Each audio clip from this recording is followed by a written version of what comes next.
Luis Guillermo Solis Rivera was the 47th President of the Republic of Costa Rica from 2014 to 2018. He was inaugurated into the office on May 8, 2014. He is a member of the center-left Citizen Action Party, PAC. Solis led the field in the 2014 presidential election and won the presidency in a landslide election, winning more votes than any presidential candidate in the history of the nation. Solis has a long academic and political career, culminating in his election as the first president of Costa Rica to be a member of PAC.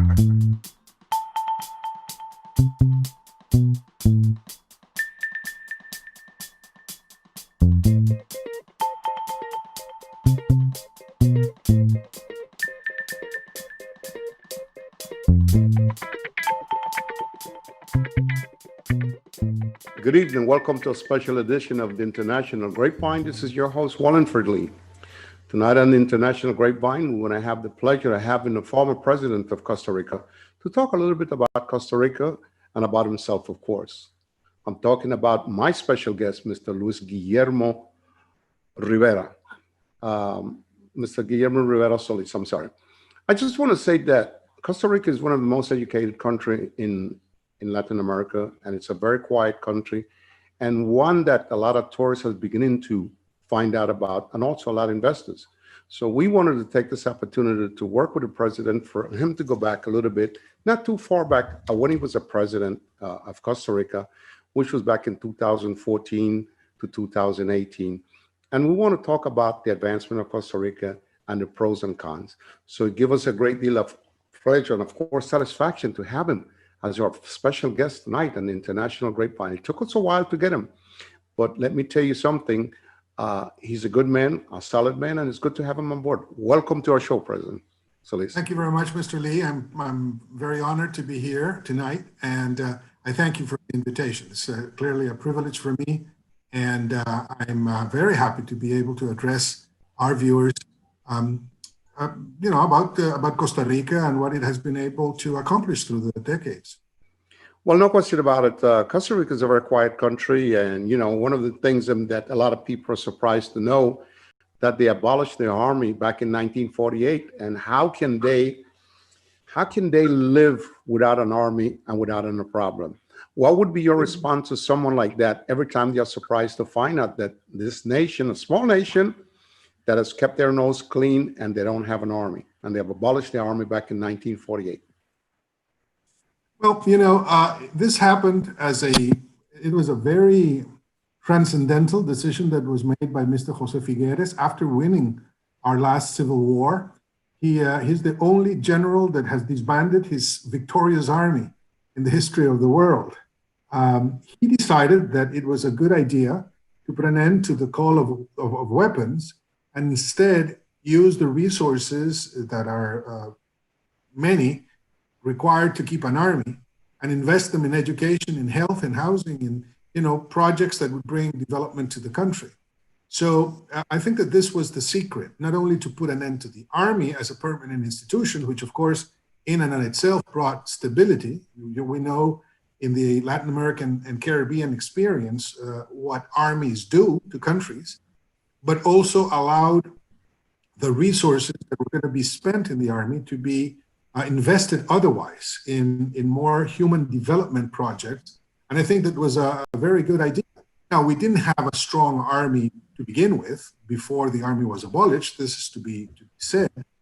But this whole notion of turning our security to the hands of a civilian police, a police force that's under civilian authority, and our international defense on international tribunals and multilateral international tribunals was not only unprecedented in the world, but it has become a brand of Costa Rica throughout the world.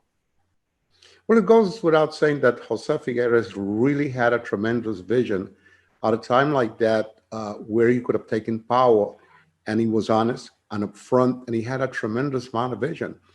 I guess his motto was more education than soldiers, and it makes a whole lot of sense when you think about places like Venezuela, when you think about places like Nicaragua, the things that Absolutely. happened, the overthrow of government by the military people, and Costa Rica felt safe and still continue to be safe. Every 4 blocks you walk in Costa Rica many years ago, you would find a football field and a school.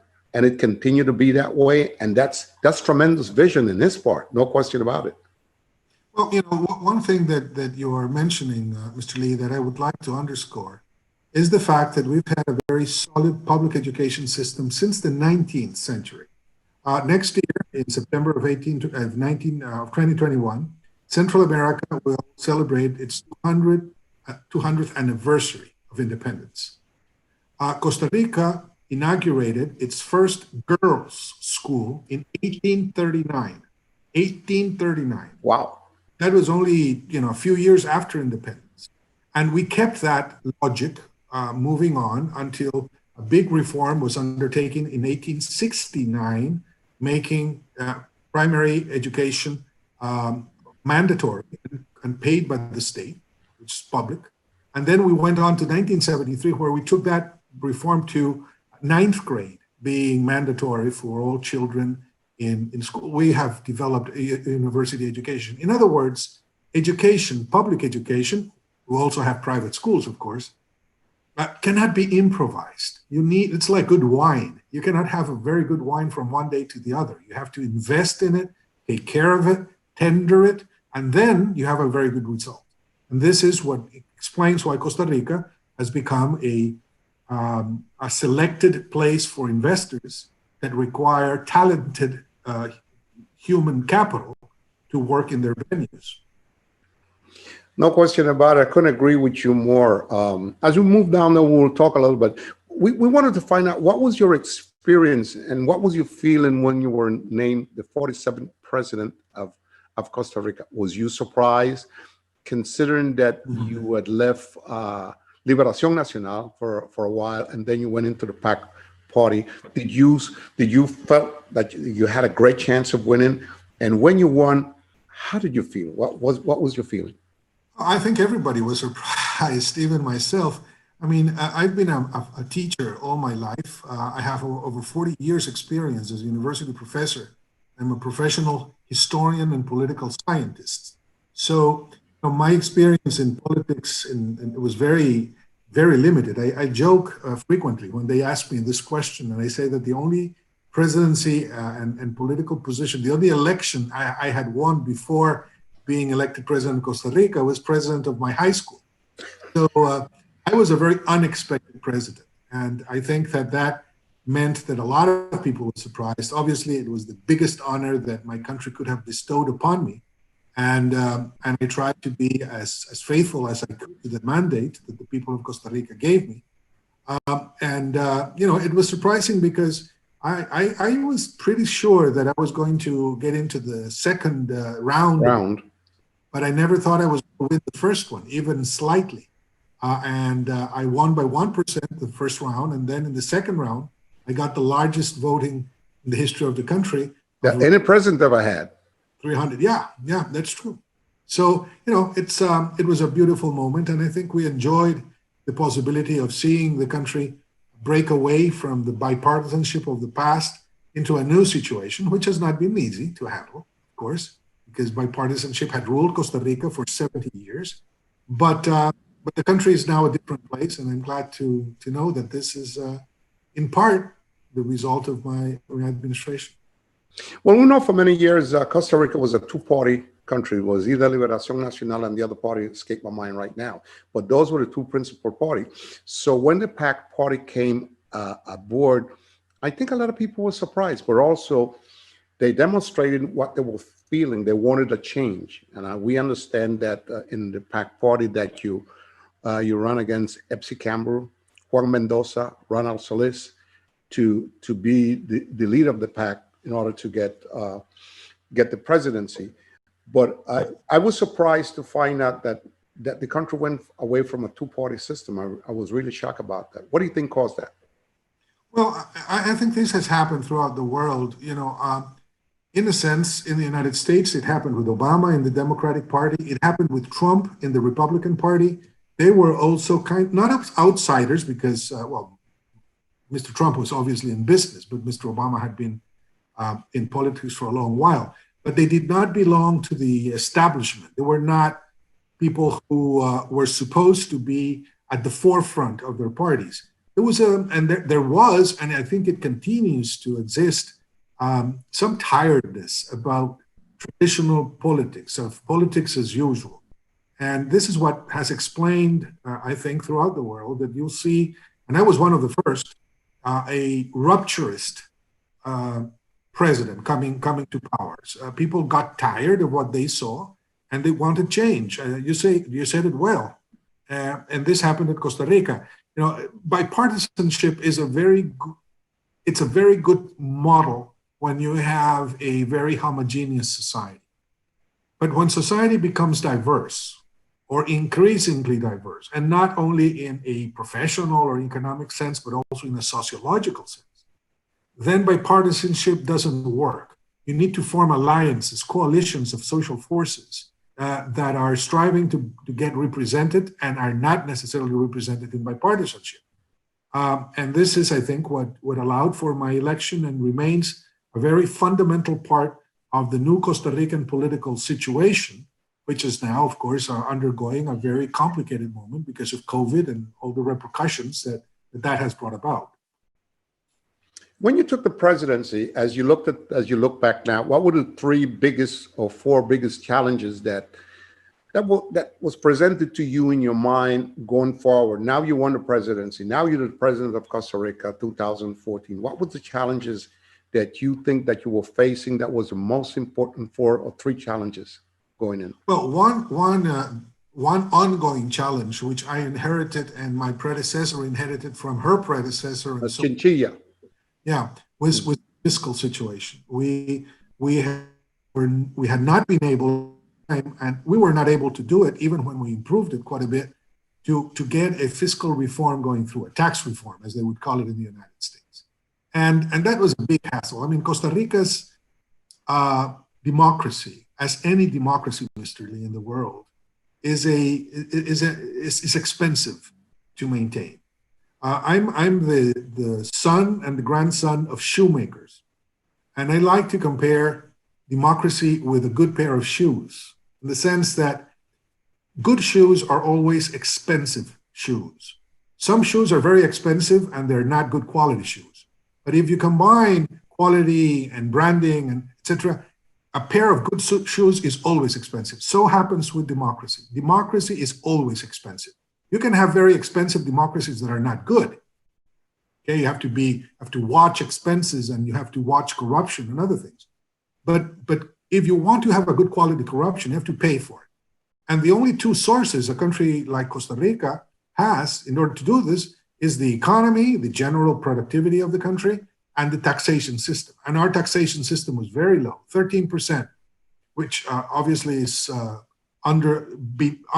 lower than the average in Latin America, and we couldn't solve it. So that was one challenge.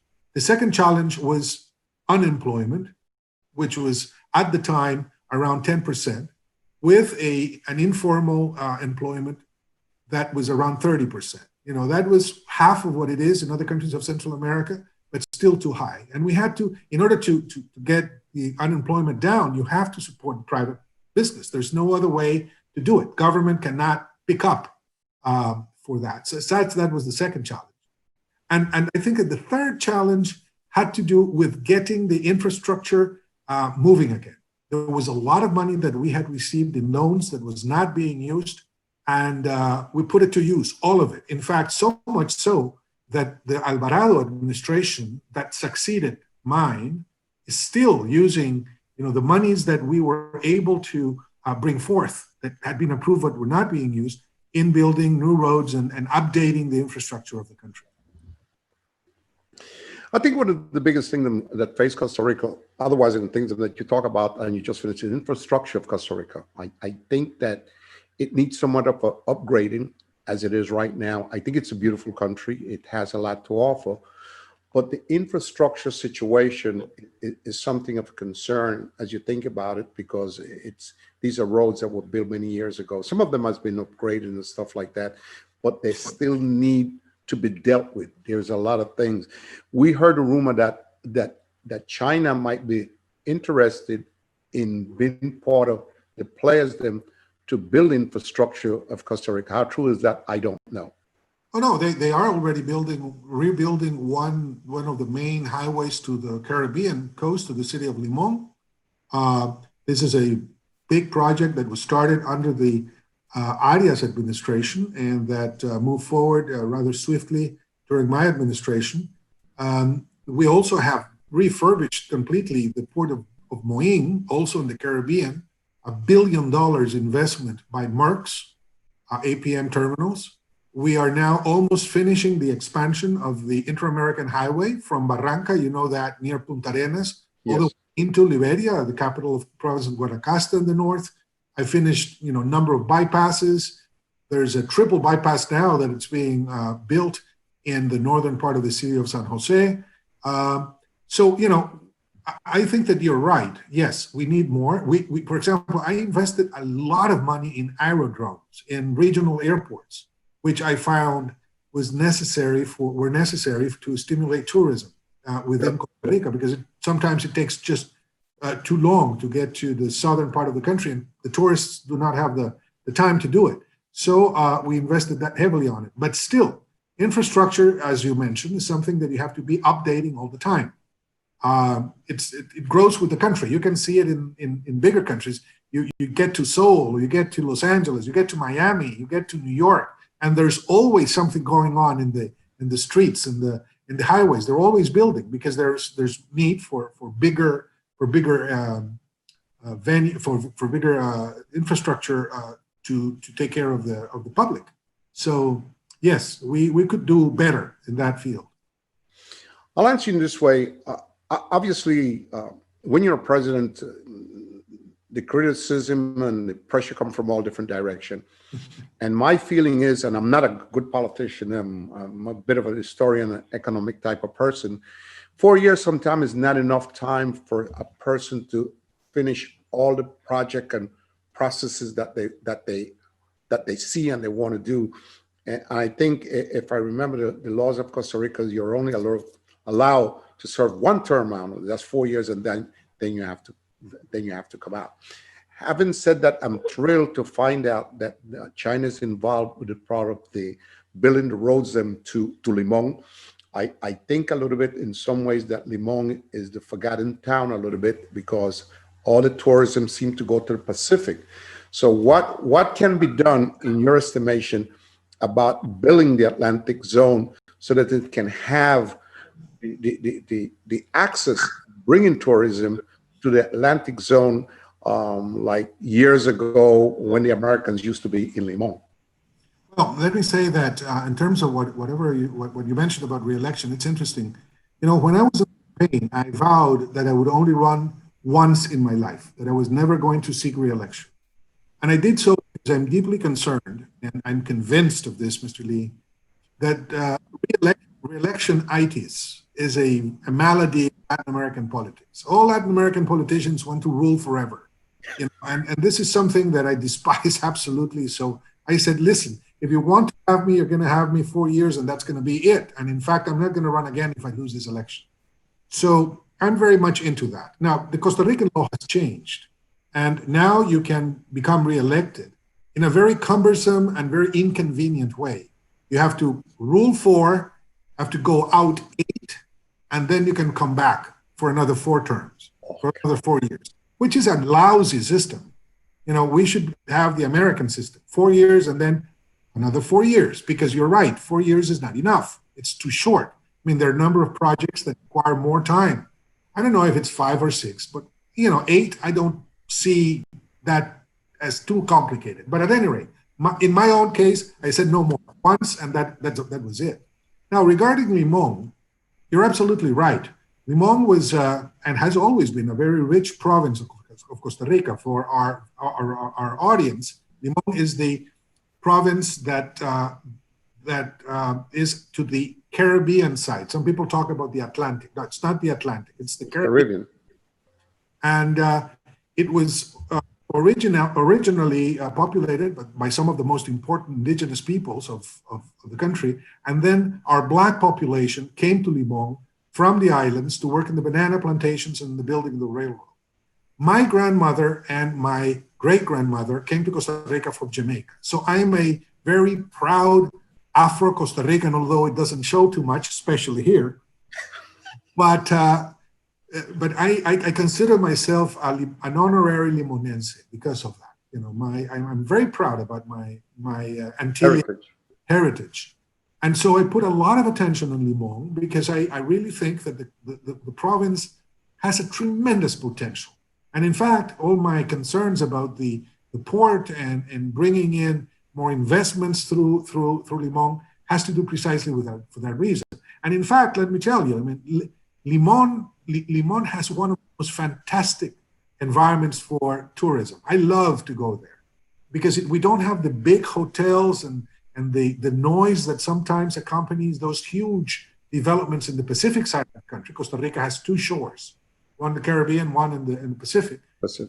And you go to the southern part of the province, and then you have these beautiful, pristine beaches with white sand and corals, and we have our national parks there. So it's a magnificent province, and I think Limon is gonna fly high once we have that new highway completed. I hope so. When we get back on International Grapevine here, talking with the former president of Costa Rica, talking about the things in Costa Rica, we're going to try to get into the energy. We want to try to get into some other issues that we continue talking to Luis Guillermo Solis about the progress of Costa Rica, the plus and the good things that Costa Rica has to offer. We'll be right back on International Grapevine as we continue to navigate forward.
And we're back here in International Grapevine talking about that beautiful country in Central America, Costa Rica, one of the most peaceful places, where a lot of people has invested and a lot of international companies from the United States of America have gone to the shores of Costa Rica for many different reasons.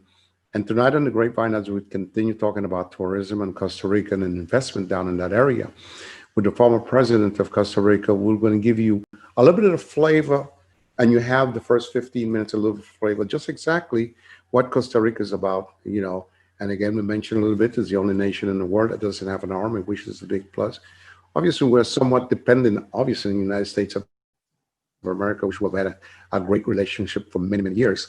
We talk about Limon a little bit, and as Mr. Solis mentioned, some of a little bit about his ancestors, but more importantly, Limon was one of the most important port in Costa Rica, especially back in the 50s when the United Fruit Company was there and the railroad was built by the Americans and stuff like that. Limon brought so much income to Costa Rica back then. I don't know what the situation is right now, but as we move forward, we're going to continue talking about that.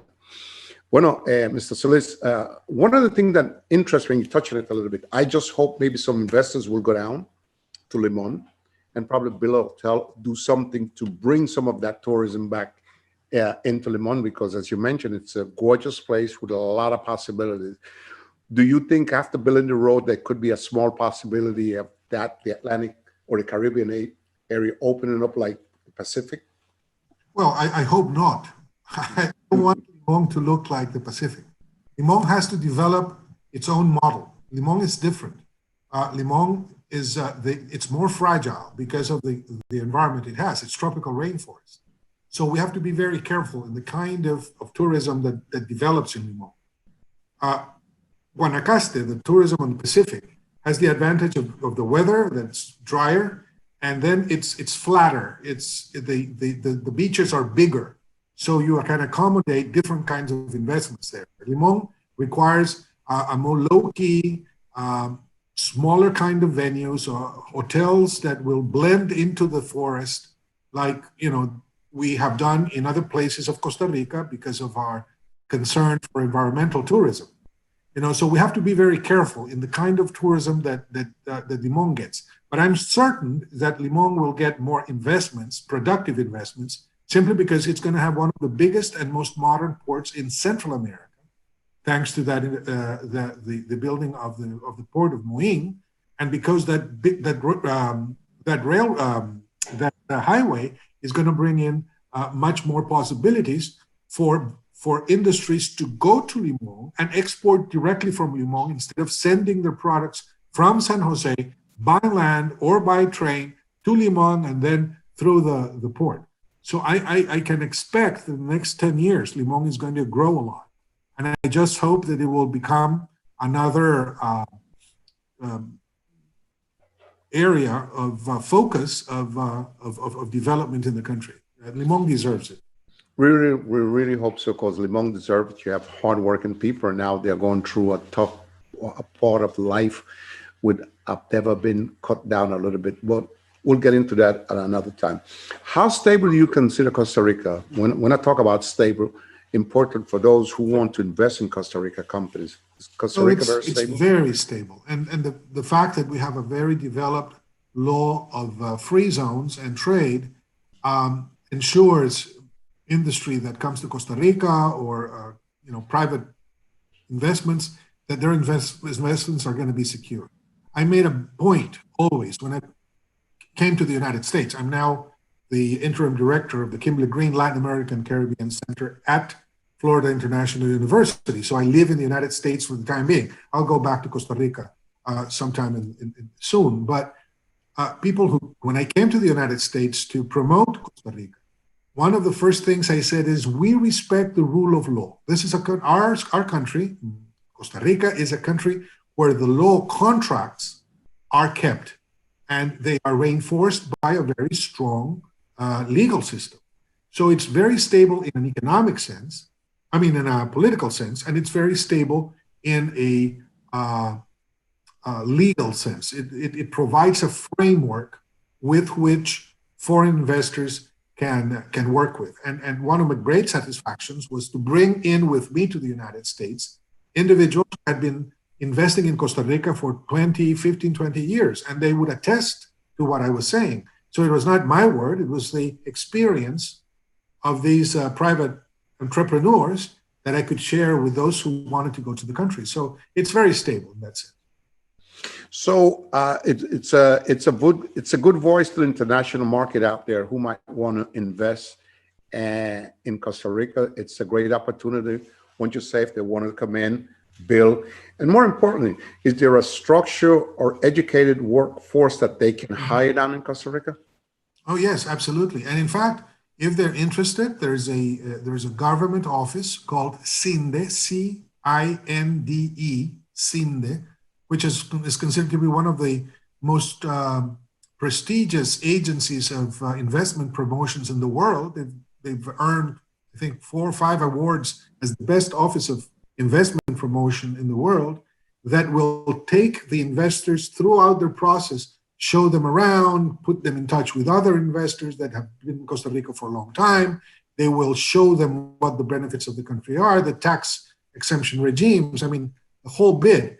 And I'm pretty certain that people would consider Costa Rica a likely place to invest once they know the conditions of the country. I have no doubt about it. So there's no question, it is safe to invest there. There's not. Yes. And from a security point of view, even when there are, of course, in Costa Rica, as anywhere else, areas where you do not travel at night and things like that, when you look at the stats for the country with respect to other countries in Latin America, Costa Rica is on top third of personal security in all the numbers, in all the statistics. So, that is also a very convenient circumstance. In what way can Costa Rica attract investors? Is there a plan out there, like a marketing plan, where someone reach out to certain big companies? Because if I remember, I think Intel went to Costa Rica for a while. How do they attract investors? Oh, no, they're still there. Intel is there so much. In fact, Intel has grown. They have taken out of Costa Rica some of their assembly plants to China and Vietnam. But since we have a very sophisticated human talent, they have developed their labs to test the products they sell in Costa Rica. So they have over 30, I think it's 3,500, if not 3,000 or 3,500 people working for their labs in Costa Rica. But our biggest exports today, coming from a country that was well known for its coffee and bananas, the biggest export of Costa Rica today is highly sophisticated medical implements, medical devices.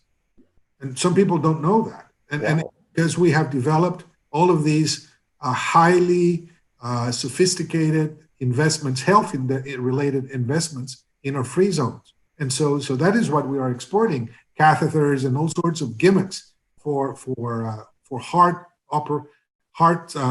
surgeries and all sorts of things. Very interesting. It's very much so. Very much so. I wasn't aware of that. Now let's talk to that. When a company gets started in Costa Rica, do they bring most of their American force or a high qualified people that are in Costa Rica? Oh, they do all sorts of things. It depends on the kind of venue. But for example, there are several companies now that have agreements with the universities in Costa Rica, with the public universities, so that the graduates of the universities follow the programs that the industry needs. So some of these companies agree to have a curriculum that fits to their needs. And this ensures that once they graduate, those students go work in these companies. Sometimes they bring in their top echelon administrators, but in a couple of years, then they're using the Costa Rican force because we have a lot of experience now. I mean, Costa Rica became very much involved in international markets 20 years ago. So it's not something that we have just arrived to. It's something that we have developed through the years very successfully. So it's ongoing as we continue. So it's more than 20 years. It's ongoing and it's changing all the time. Yeah, it's a true ecosystem. The way in which it operates, it's like in nature. You have different nuclei of development, and they change a lot. So, for example, we are not doing we're not doing any textile maquilas anymore. Maybe there are little ones here and there, but most of that evolved into other kinds of technologically driven enterprises, which is what generates more employment of good quality, good salaries, and a lot of women being employed, which is also something that I treasure very much. That's a big plus. What is the diplomatic tie between Costa Rica and China? And the reason I ask you that, China is a very aggressive country in terms of marketing and things that they want to do. And they have lately, in the last 10 or 15 years, they are beginning to invade Latin America and bringing their business and stuff like that. Matter of fact, I did a wonderful program about the Panama Canal, and they have penetrated the Panama Canal. They don't own it, but they have a good 30 or 40% of their business there. What is the diplomatic tie that Costa Rica has with China, and where do you see that going? Well, Costa Rica celebrated its 10th anniversary of full diplomatic relations with the Republic of China in 2019. The relationship was started under the presidency of Dr. Oscar Arias, and we have had a very good relationship with them ever since. President Arias went to China to meet with President Hu Jintao. President Xi Jinping came to Costa Rica to visit with President Laura Chinchilla. I went to China to visit on a state visit to see President Xi Jinping. We are already exporting shrimp and pineapples, which were not being exported to China. We have a free trade agreement with them. So the relationship is very good. And it's also very good with the United States, with the European Union. We are, one of the most open countries in the world. So we have international trade agreements with over 100 countries. So this means that, the Chinese bond that we have is significant, but it's no better than what we have with our biggest traditional partners, and in particular the United States, which is a very good relationship, very solid relationship, and it has been so for decades. And that's a good thing. Let's talk a little bit about the new government that just took over 2 years ago from you. We're talking about the new president, Carlos Alvarado, that came on board. And I think he has a vice president. Her name is Epsi Campbell. What can you tell us a little bit, one, about the new government with Carlos Alvarado, and a little bit about Epsi Campbell? What are the picture, and what type of job is the new government doing right now? Well, the new government came to office as a coalition of different forces. The president had to do that coalition to win the election in the second round. That was very complicated. So it was very unexpected as well, because you had people from the traditional parties and from the president's own party, which is my own, blending together to make a cabinet. And that is always very complicated because you have different perspectives, different visions. For the first year and a half, the government was devoted almost exclusively to passing that tax reform, which he was able to do. It was not as significant as it should have done. It wasn't popular at all. Yeah, but that was it was very detrimental to the government's image, because nobody likes to be taxed. And the fact that the president was out there legitimately asking for more support especially from the high income groups, in order to balance the budget, was something that was not easy to do. And then we got hit by COVID. And that is always a problem, because even when we have the health social security services, even when we have the education services and all of that, the size of this pandemic has been just, overwhelming. Awful. So the president has had to deal with that, and it has not been easy. I dealt with a hurricane, the first one that hit Costa Rica. I dealt with 2 tropical storms, with 2 earthquakes and 3 volcano eruptions. But all of those, phenomena came and went. But the pandemic has been over us for, almost a year now, 10 months. And the impact has been devastating in the economy, as it has been in many other places in Latin America. Very tough. I can awfully say to you that in the new government, I was surprised that Afro-Latina was considered one of the vice presidents. I was very surprised. I think it does a lot for Costa Rica in terms of that, because I think it's the first one. I was very surprised. We also had the first president Afro-Latino, myself. There you go. So again, it doesn't look, because my grandfather on my mother's side was white. In fact, his father was Spanish. So, but Epsi Campbell is indeed the first Afro woman to occupies the vice presidency and therefore she's been president when President Carlos Alvarado has been away in travel. She has been president of the country, and she is, a black, very attractive, very intelligent black Costa Rican, and very proud of what she represents. That's good. Our understanding is that there's been a strong evangelist movement in Costa Rica. Can you talk to us about that? What does it mean and what impact it has on the country? Well, I would say that non-Roman Catholic Christians, and particularly neo-Pentecostal groups, have become a very important political force, not only in Costa Rica, but in the rest of Latin America. I mean, you remember, just a few decades ago, Latin America used to be almost solely Roman Catholic country in terms of faith. Christianity was represented by the Roman Catholic Church, and then, non-Roman Catholic Christians represented, 5%, 10% of the population? Now, in certain countries like Guatemala, they represent over 50% of the population. Wow. And this is also the case in the Andean region. It's definitely the case in Brazil. And in Costa Rica, the number of churches that are non-Roman Catholic and particularly associated to the apostolic movements and I have grown a lot. And they have currently the majority of deputies in our Congress are part of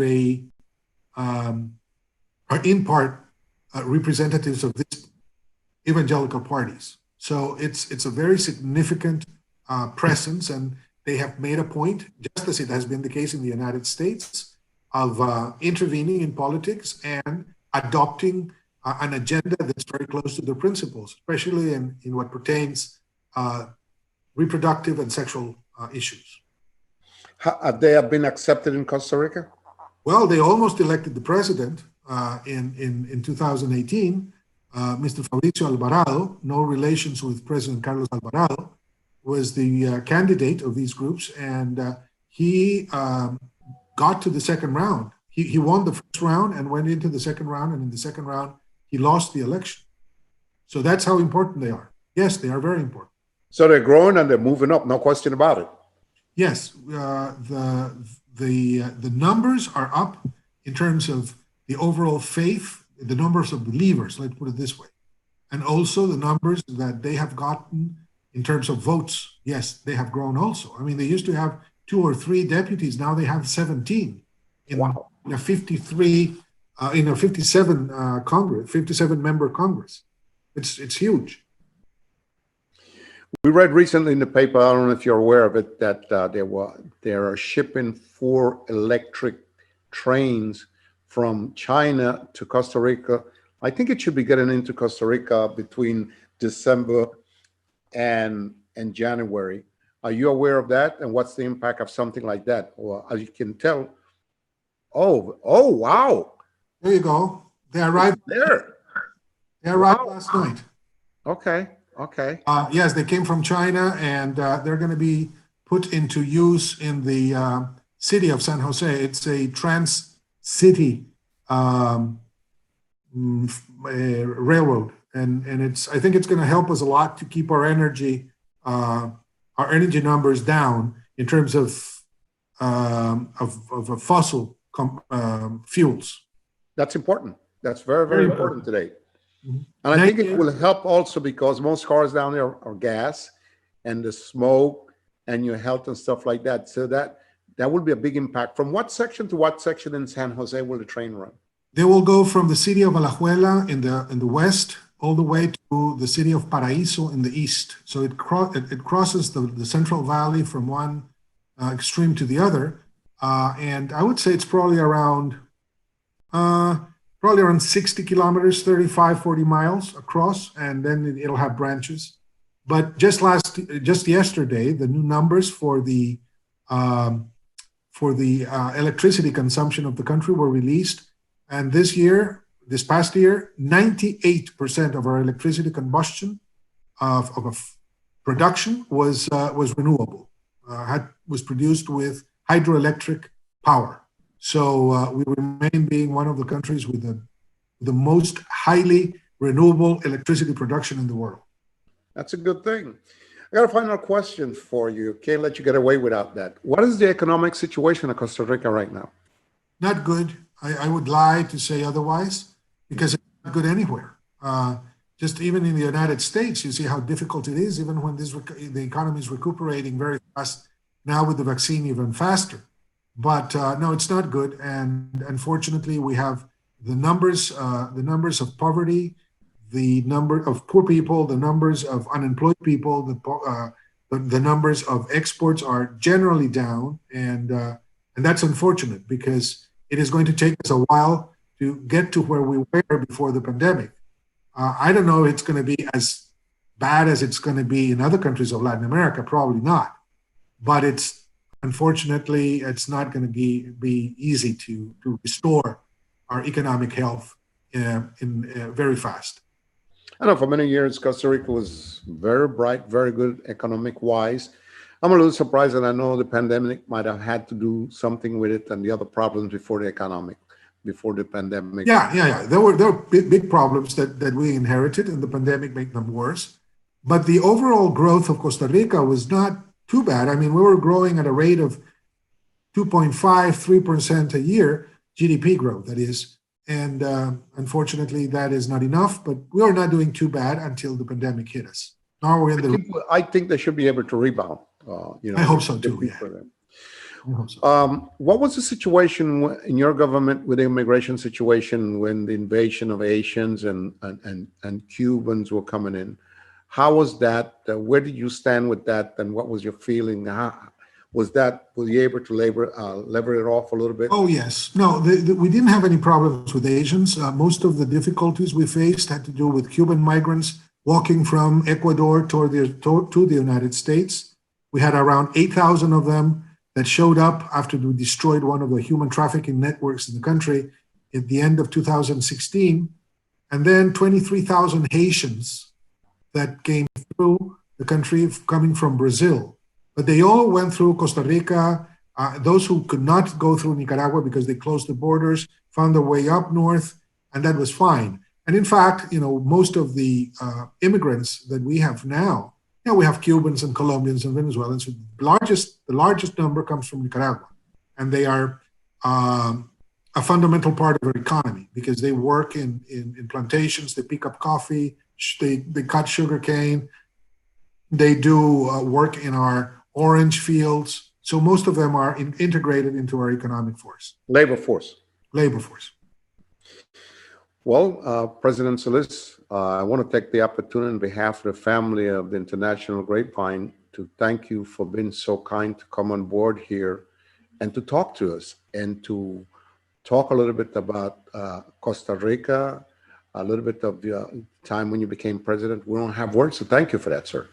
No, my pleasure, and may you have a very blessed Christmas. May the blessings of the Lord be with you, with your family, and with our audience. And may this be a wonderful year at the end of it, and a great 2021 for all. I thank you for those blessings and for those great words. We want to take the opportunity to say to our audience, we hope that this program has been to your enjoyment, and we hope to see you next week at the same time, at the same place. And again, this is Wallingford Lee saying good night for the International Grapevine, and thank you for watching our program. Good night.